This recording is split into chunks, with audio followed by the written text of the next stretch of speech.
Bismillahirrahmanirrahim. Assalamualaikum warahmatullahi wabarakatuh.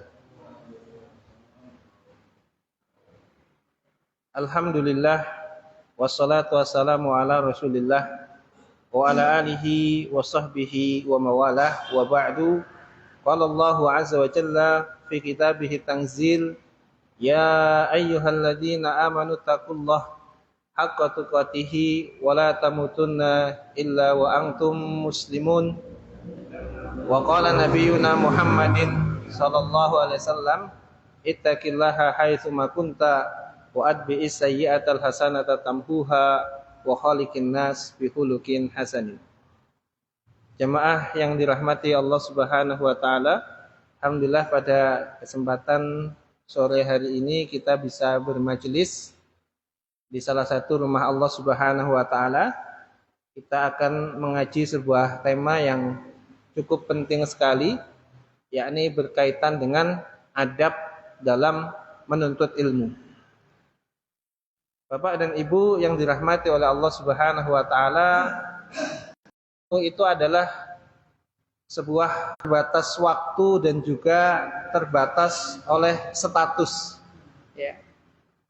Menuntut ilmu itu seperti birrul walidain. Artinya selama seorang itu masih hidup, baik dia statusnya lajang maupun statusnya sudah berkeluarga, maka seorang itu tetap wajib menuntut ilmu sebagaimana dia tetap wajib berbakti kepada orang tuanya.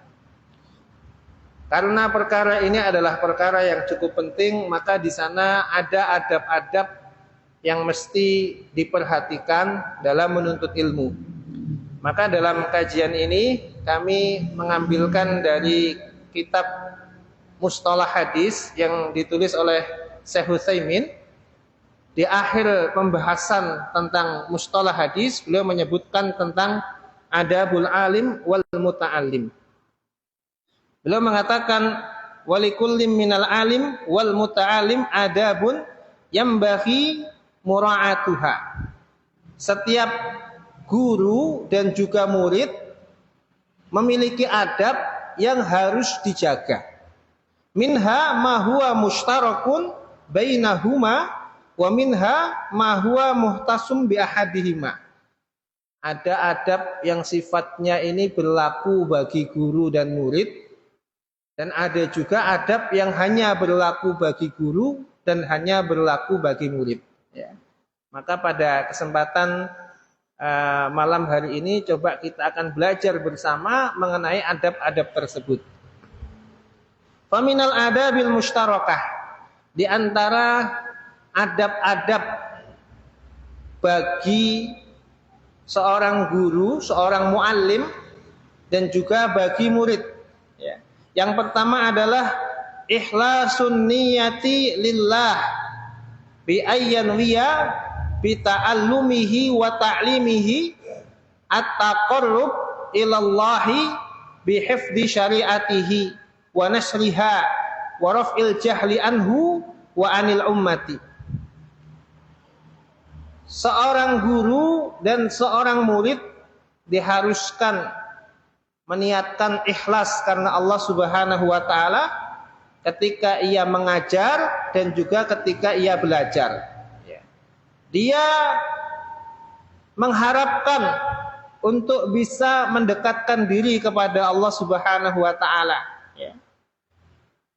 Dia meniatkan agar dengan belajar dan mengajar itu bisa menjaga syariat Islam, bisa menyebarkan syariat Islam, dan bisa menghilangkan kebodohan baik yang ada pada dirinya maupun yang ada pada umat.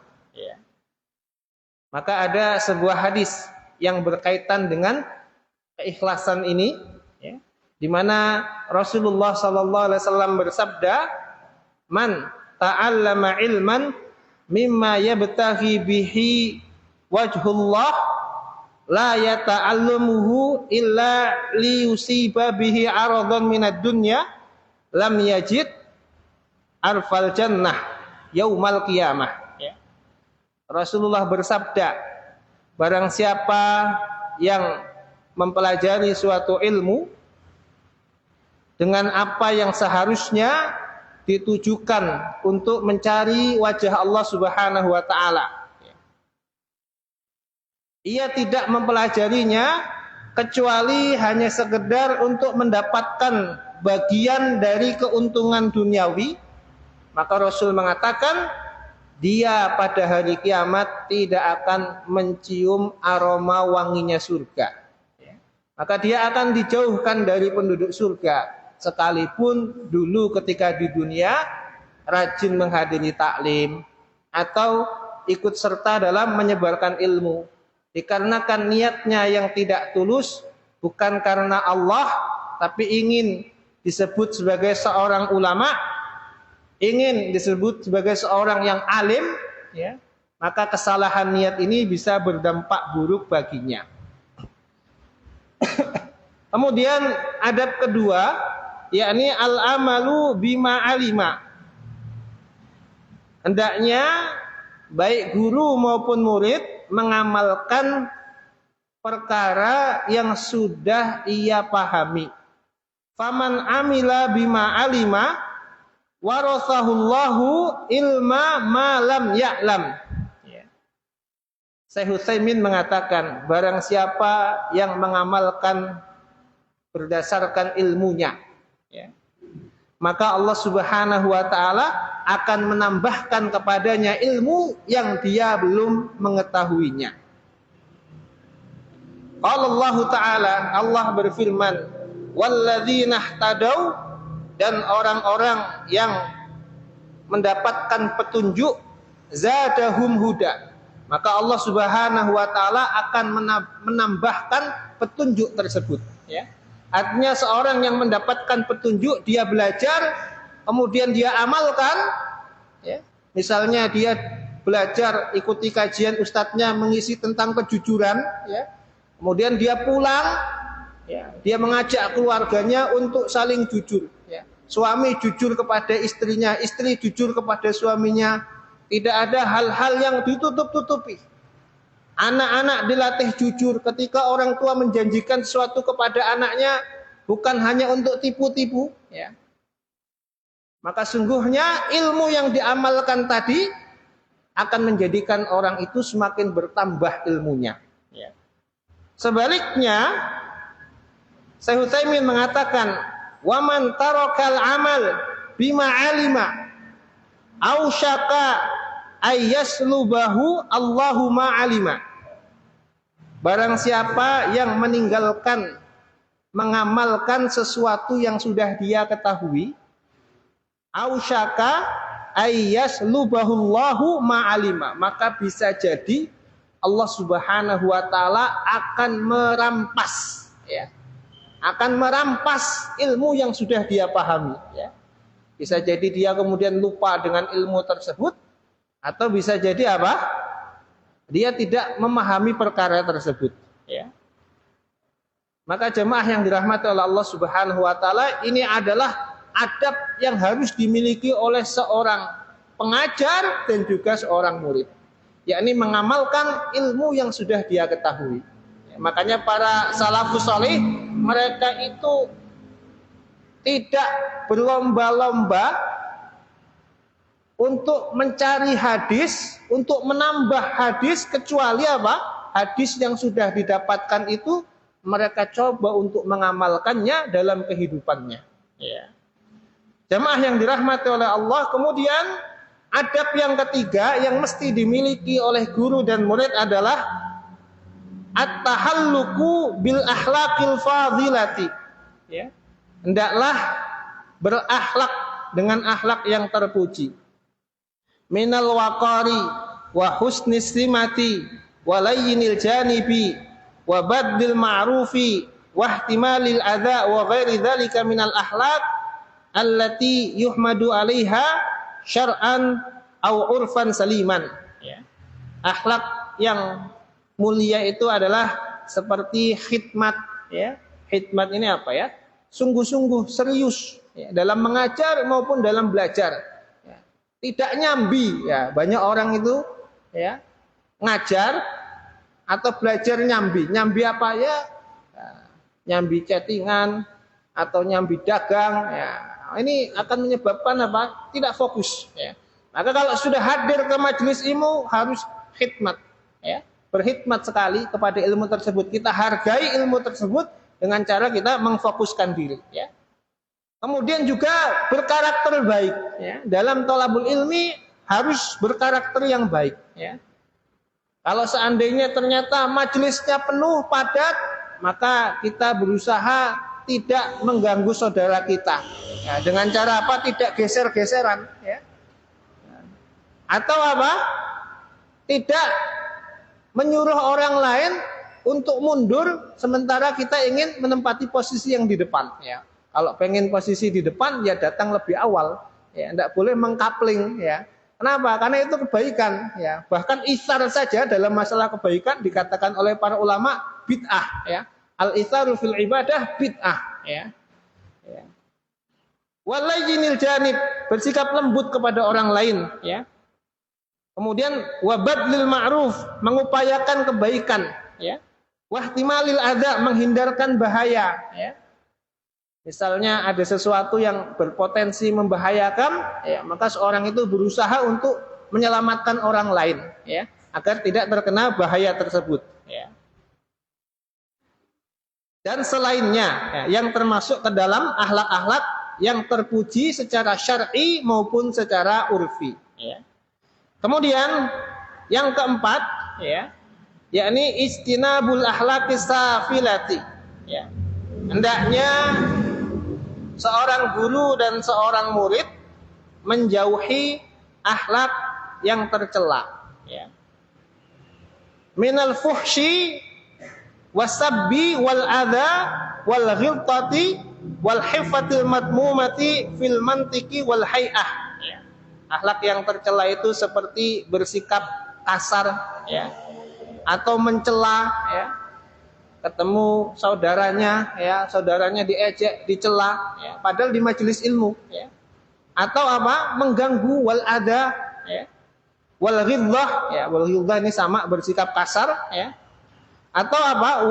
Wal hifatil madmumah fil mantiki wal hay'ah, atau dia bersikap serampangan dalam bertutur kata dan juga dalam berpenampilan kita, ya. Kenapa? Karena ini sebagai wasilah agar kita mendapatkan berkah dalam thalabul ilmi. Ya. Kemudian yang berikutnya, wa minal adabi al muhtassati bil muallim. Ya.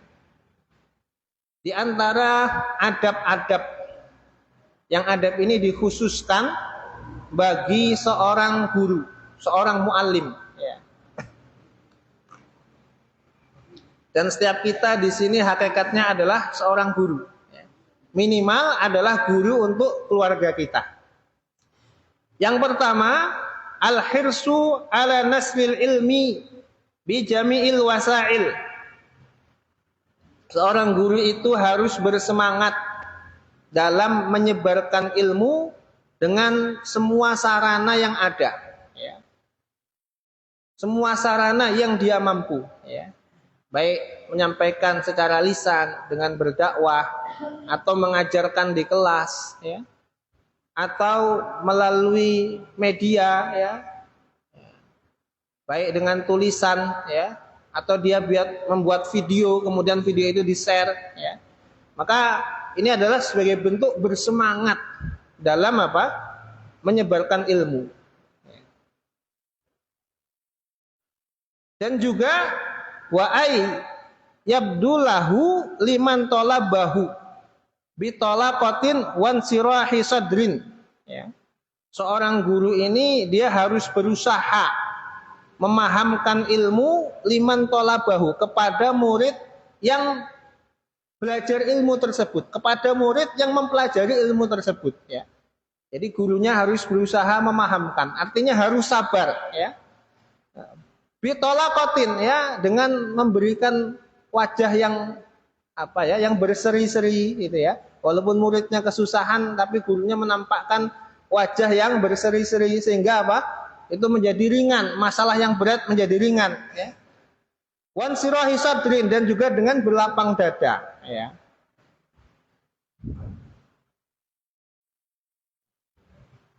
Dan juga dikatakan di sini, ya, seorang guru itu ya hendaknya dia waliyahdzar kullal hadri min kitmanil ilmi. Ya.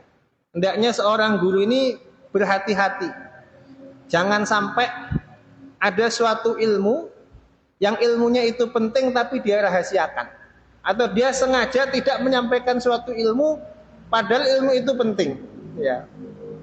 Fi hali yahtajun nasu fiha ila bayanihi, ya. Yakni pada kondisi di mana orang lain ini membutuhkan penjelasan tersebut, ya. Au yas'aluhu anhu, ya. Atau orang lain menanyakannya kepada seorang guru, ya. Maka selayaknya seorang guru ini menyampaikan dan tidak menyembunyikan ilmu tadi ketika memang ilmu itu dibutuhkan, ya. Rasulullah bersabda, "Man su'ila an ilmin alimahu."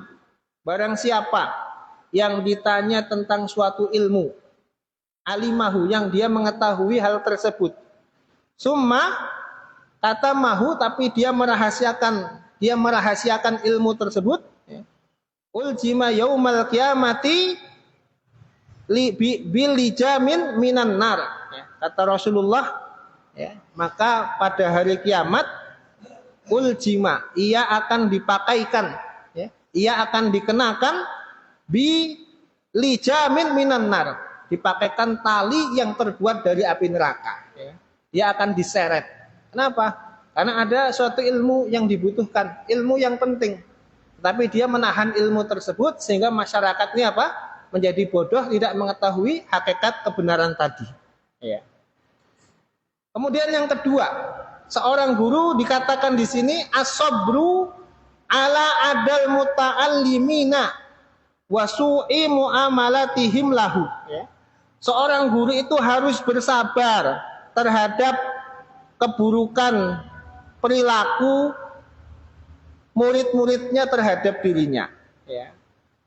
Liyanala bidzalika ajra sabirin, ya, agar supaya seorang guru bisa mendapatkan pahala, ya, seperti pahalanya orang-orang yang bersabar, ya. Ketika apa? Ketika dia mendapati mungkin muridnya ini yang susah, ya, atau muridnya yang mungkin kurang tertib, ya, ketika dia sedang taklim, ya. Nah, jadi seorang guru ini diharapkan sabar dan tidak gampang emosi, ya. Wa yu'awwiduhum ala sabri wa ihtimalil adza minan nas, ya. Dan seorang guru ini juga hendaknya melatih murid-muridnya. Selain gurunya sabar, juga seorang guru hendaknya melatih murid-muridnya ala sabri, untuk juga menjadi murid yang sabar, ya. Wa ihtimalil adza minan nas, ya. Dan juga memaafkan kesalahan orang lain, ya. Lakin ma'amula hawatihim bitawjih wal irsad wa tanbih bi hikmatin ala ma asa'u bihi, ya.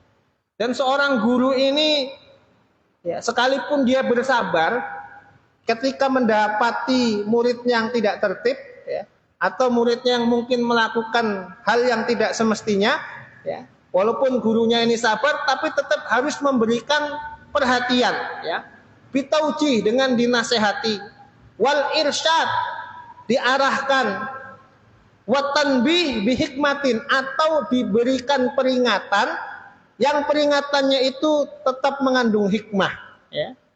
Bapak Ibu yang dirahmati oleh Allah Subhanahu wa taala, jadi Syekh Utsaimin mengurutkan kasih nasihat, kasih taujih, kasih irsyad, kasih arahan, ya.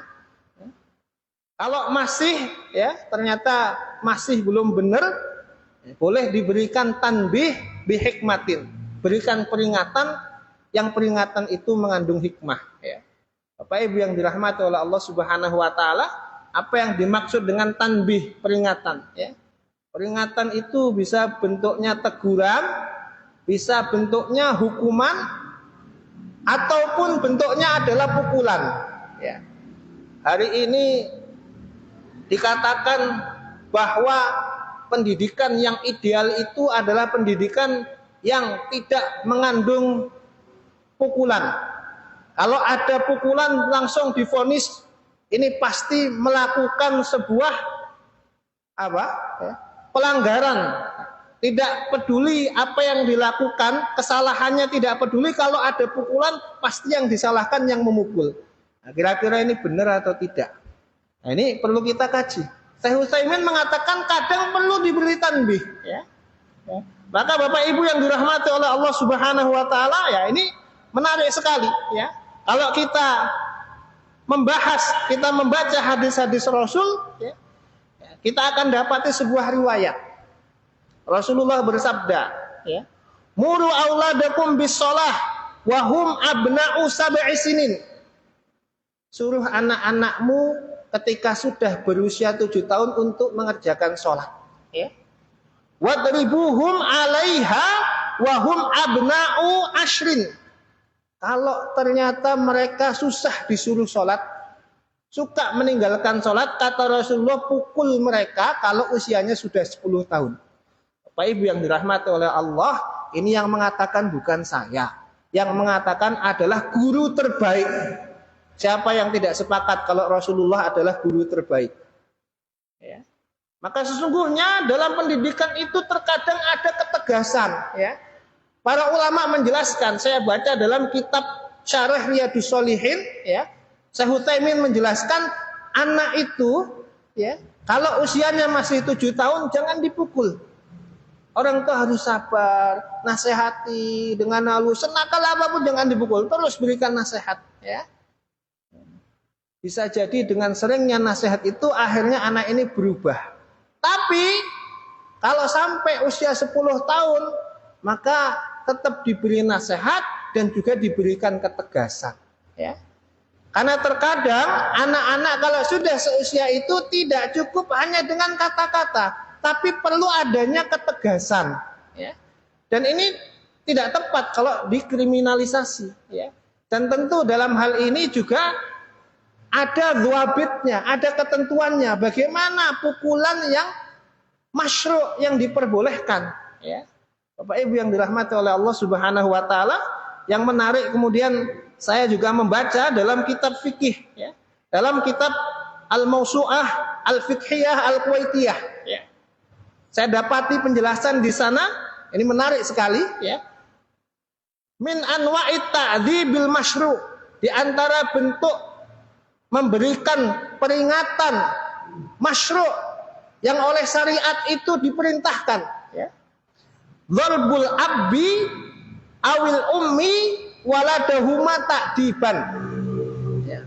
Kadangkala seorang bapak atau seorang ibu perlu memukul anaknya dalam rangka mendidik, ya. Wa kadzalikal wasi, begitu pula orang yang sudah diberi wasiat oleh si orang tua, saya wasiatkan kepada kamu untuk mendidik anak saya, ya. Awil muallimi biidnil abi takliman. Masya Allah, ini lafalnya jelas sekali.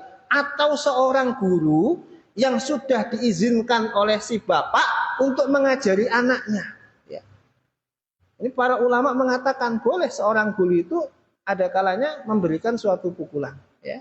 Kata para ulama ketika mensyarah masalah ini, ketika anak sudah dewasa usia 10 tahun minimal kok tidak mau sholat atau meninggalkan dengan sengaja, atau meninggalkan perkara wajib yang lainnya dengan sengaja, atau meremehkan, atau melakukan hal-hal kemungkaran, maka hukumnya kalau tidak mempan dinasehati boleh diambil peringatan yang tegas, ya.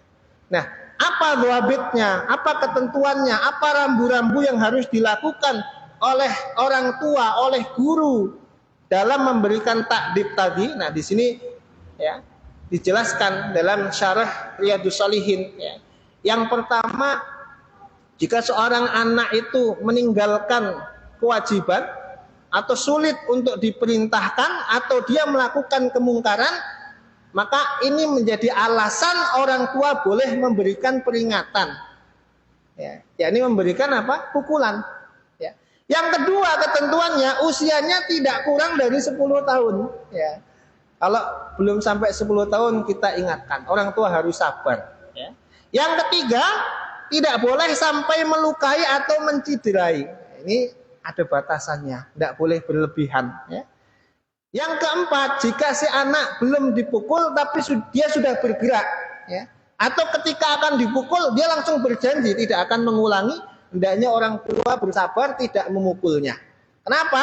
Karena tujuannya adalah untuk menyadarkan anak. Ya. Kemudian yang kelima, nah ini yang penting sekali, yang sering kita kadang lalai, ya, menghadirkan rasa kasih sayang dan tidak memukulnya semata-mata karena emosi. Ya.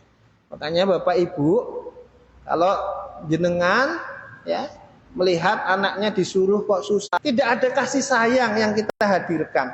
Ya. Makanya ketika orang tua memukul atas dasar kasih sayang, ketika anaknya itu kesakitan, mungkin orang tua akan berhenti, akan memeluk anaknya. Seorang guru akan berhenti, akan mengelus muridnya, mengatakan, sebenarnya ibu, bapak, ya, atau pak guru, ya, itu tidak mau berbuat seperti ini. Ya. Bapak terpaksa mukul kamu, keras, ya. Maka dinasihati anaknya. Ya. Sayang bukan semata-mata terbawa emosi. Kalau kita sedang terbawa emosi, kalau mukul, tapi kata-kata makian, kata-kata kotor, kata-kata yang mengandung doa keburukan mungkin juga akan keluar. Ya. Ini harus diperhatikan oleh setiap guru dan juga setiap orang tua. Ya. Kemudian yang keenam, hendaknya tidak melebihi 10 pukulan. Ya. Karena Rasulullah mengatakan, la tajridu fauqa asyrati aswatin illa fi hadin min hududillah. Kalau kesalahannya bukan melanggar had-had Allah Subhanahu wa taala, maka jangan dipukul melebihi 10 pukulan. Dan dikatakan hendaknya tidak memukul bagian-bagian yang dijaga, bagian-bagian yang rawan. Ya. Lama yakni bagian wajah dan kepala itu tidak boleh dipukul. Ya. Kecuali telinga. Kenapa? Karena ada riwayat sahabat itu ketika mendidik anaknya terkadang menjewer telinganya. Ya. Makanya bagian wajah kepala ini tidak boleh. Bahkan ada yang mengatakan kalau itu dilakukan oleh orang tua, anak boleh menuntut kisos, datang kepada qadhi minta dikisos. Gitu. Maka hindari bagian wajah atau kepala. Ya. Bagian apa? Mungkin pantatnya, mungkin tangannya, atau punggungnya, atau betisnya, gitu ya. Karena kenapa? Kita bukan dalam rangka semata-mata ingin menyiksa. Ya. Bapak Ibu yang dirahmati oleh Allah Subhanahu Wa Taala, kita kembali ke pembahasan kita. Ya. Jadi seorang guru dalam hal ini dikatakan mesti bersabar. Ya. Walaupun bersabar ketika muridnya melakukan hal yang mungkin tidak disiplin, bukan sekedar sabar kemudian didiamkan, tapi sabar dan tetap diberikan perhatian, dinasehati, diarahkan. Kalau masih belum, maka boleh diberikan peringatan. Ya. Kemudian yang ketiga, adab seorang guru. Ayum sila amama tolabati bima yambahi ayyakuna alaih. Ya. Seorang guru itu hendaknya mencontohkan di depan muridnya dengan contoh yang patut baginya. Ya. Seorang guru hendaknya mencontohkan di hadapan muridnya dengan contoh yang patut baginya. Min dinin wa hulukin, ya. Baik contoh berupa kebaikan agama maupun kebaikan akhlak. Fa innal muallima akbaru qudwatan litilmidihi.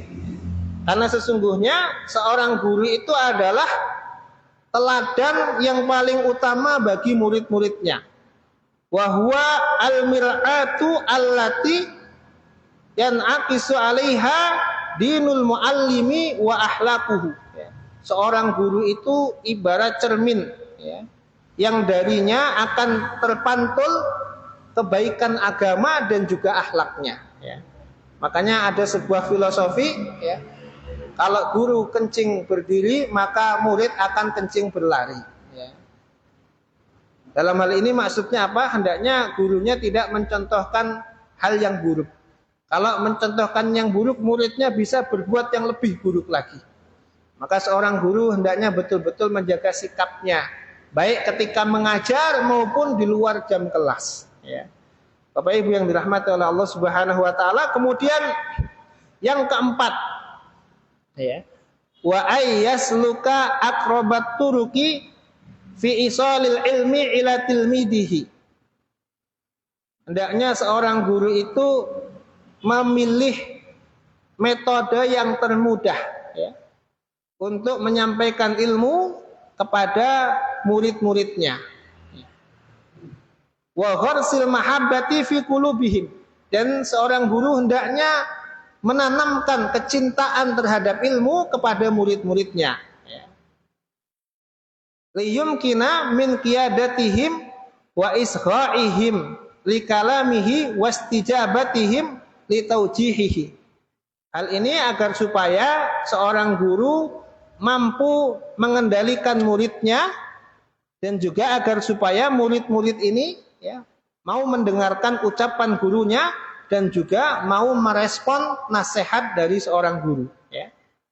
Jadi poinnya yang keempat, hendaknya seorang guru ini tidak menyusahkan muridnya ketika mengajar, gitu ya.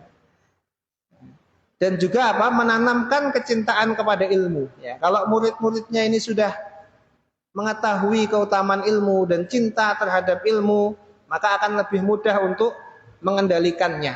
Ya. Kalau muridnya cinta terhadap ilmu, maka akan mendengarkan apa yang disampaikan oleh gurunya. Ya. Di salah satu ma'had itu, ya, sampai ada santri-santriwati itu, ya, sakit, ya, harusnya dia izin, tapi tidak mau izin. Kenapa? Ya, karena dia tidak ingin ketinggalan untuk mendapatkan ilmu. Ya. Walaupun dia mungkin bisa minta direkamkan oleh temannya, ya, atau lihat catatan temannya, tapi dia merasa kurang puas. Ya. Dia ingin mendengar langsung, sehingga walaupun dia sakit, ya, dia tetap masuk kelas, gitu ya.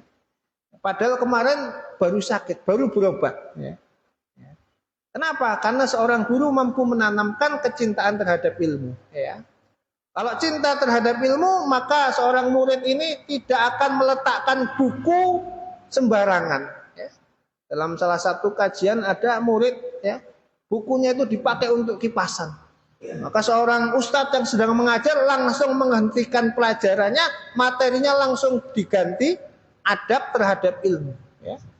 Nah, karena kipas-kipas dengan buku, walaupun itu buku catatan, ternyata itu bagian dari adab yang buruk. Sehingga ilmunya bisa jadi tidak berkah. Ya. Maka jemaah yang dirahmati oleh Allah Subhanahu Wa Taala, di sini pentingnya seorang guru memilihkan cara yang termudah dan menanamkan kecintaan terhadap ilmu kepada murid-muridnya. Baik. Wa minal adabi al-muhtassati bil muta'allim. Di antara adab-adab yang secara khusus berlaku bagi seorang murid. Yang pertama, badlul juhdi fi idrakil ilmi. Fa innal ilma la yanalu birahatil jismi. Seorang murid ini harus mengerahkan semangatnya, ya, harus mengerahkan kekuatannya untuk bisa mendapatkan suatu ilmu. Ya. Makanya walaupun ngantuk berusaha ditahan. Ya. Dikatakan di sini oleh Syekh Utsaimin, sesungguhnya ilmu itu tidak bisa didapat dengan merebahkan badan. Ya. Tidak bisa. Ya. Ilmu itu hanya bisa didapat dengan orang yang sungguh-sungguh dan mau berusaha. Ya. Maka kalau kita membaca Bapak Ibu, bagaimana kisah para salafus saleh dalam menuntut ilmu. Ya. Misalnya kisahnya siapa? Imam Ahmad bin Hambal. Ya. Ketika beliau pergi untuk menemui Abdul Razak. Ya. Padahal belum menempuh perjalanan yang cukup jauh. Ya. Tapi beliau kemudian berkomentar, alangkah ringannya perjalanan ini setelah kami mendapatkan faidah ilmu dari Abdul Razak. Ya. Kenapa? Ya. Karena bagi Imam Ahmad bin Hambal, ilmu yang didapat itu telah mampu membayar lelah capek yang dia rasakan dalam perjalanan. Bahkan kisahnya Imam Ahmad itu Bapak Ibu, beliau itu ya dalam rangka menjaga keikhlasannya, ya, dalam menjaga kebersihan jiwanya, beliau ketika akan diberi semacam sumbangan, beliau menolak, ya. Tapi beliau pilih tetap bekerja sendiri. Ya. Kadang beliau sampai tidak makan selama 3 hari. Kadang sampai saking laparnya beliau sampai menggadaikan sandalnya. Ya. Konon beliau memang bawa beberapa sandal, ya, untuk bisa dapat makanan dia gadaikan kepada tukang kue. Bahkan ketika beliau akan berpindah dari satu guru ke guru yang lain, beliau terlebih dahulu bekerja kepada orang yang punya onta, ya, untuk menyewa 2 onta, 1 onta dia tumpangi, 1 lagi untuk mengangkut buku-bukunya. Ya, beliau kerja. Ya. Akan tetapi beliau katakan, ya, semua pengorbanan itu terbayar, ya, lebih dengan dengan faidah-faidah yang beliau dapatkan dari gurunya Abdul Razak. Ya. Bapak Ibu yang dirahmati oleh Allah Subhanahu wa taala, maka dalam belajar harus semangat, gitu ya. Kemudian yang kedua, ya, al-bad'u bil aham, ya. Fal ahammu fima yahtaju ilaihi minal ilmi fi umuri dinihi wa dunyahu. Fa inna dzalika minal hikmah. Ya. Qala ta'ala, "Wa may yu'tal hikmata faqad utiya khairan katsira. Wa may yadhakkaru illa ulul albab." Ya. Hendaknya seorang murid itu bisa menentukan yang prioritas. Ya. Apa yang prioritas yang mesti dia pelajari terlebih dahulu. Ya. Jadi ilmu itu ada yang sifatnya fardu ain dan ada yang sifatnya fardu kifayah. Ya. Dia prioritaskan ilmu yang dibutuhkan untuk dinnya, untuk agamanya, untuk akhiratnya, baru kemudian ilmu untuk membangun dunianya. Ya. Maka jemaah yang dirahmati oleh Allah, hari ini hampir sulit kita dapatkan ada lembaga pendidikan, ada sekolah yang memberlakukan ilmu agama sebagai ilmu yang didahulukan. Yang ada paling-paling sekolah punya program ekstrakurikuler tahfidzul Quran wa tahsin. Saya tanya, ini betul atau salah? Program demikian betul atau salah? Betul, salah. Kenapa? Ekstrakurikuler itu boleh ikut, boleh tidak. Tidak menentukan lulus tidaknya, tidak menentukan naik kelas tidaknya. Sementara pelajaran-pelajaran yang tidak ditanya di akhirat itu menjadi pelajaran utama, wajib diikuti. Pengen lulus dia ngikutin ini, naik kelas ikutin. Sementara ilmu agama hanya ekstrakurikuler. Banyak di antara kita yang tidak paham masalah ini. Jemaah yang dirahmati oleh Allah, seorang penuntut ilmu di antara adab yang mesti dia perhatikan harus bisa memprioritaskan mana ilmu yang utama. Kalau seandainya tidak ada sekolah yang mampu membuat program seperti itu, maka ini tugas panjenengan semua, ya, untuk mengajarkan ilmu akhirat, ilmu din kepada keluarga kita. Bapak Ibu yang dirahmati oleh Allah Subhanahu wa taala, masih ada beberapa poin di sini, ya, di antaranya seorang murid itu harus bersabar dan juga harus memuliakan gurunya, ya. Sekalipun mungkin dia mendapati sikap yang tidak enak dari gurunya, maka seorang murid dikatakan di sini tidak boleh meresponnya dengan respon yang buruk, ya.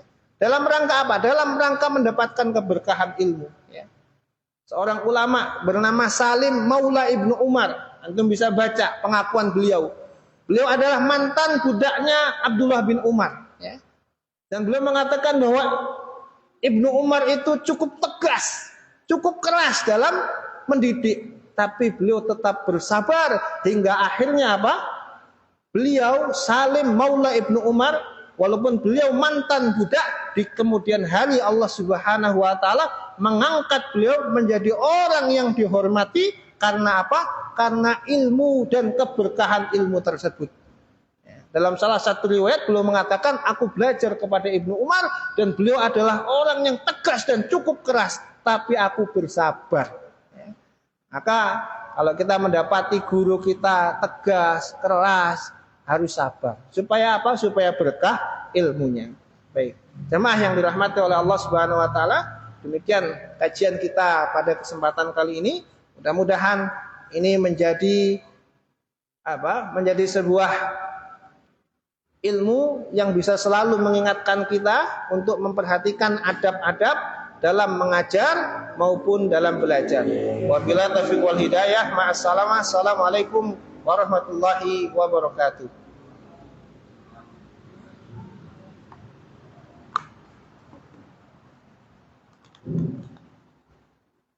Allah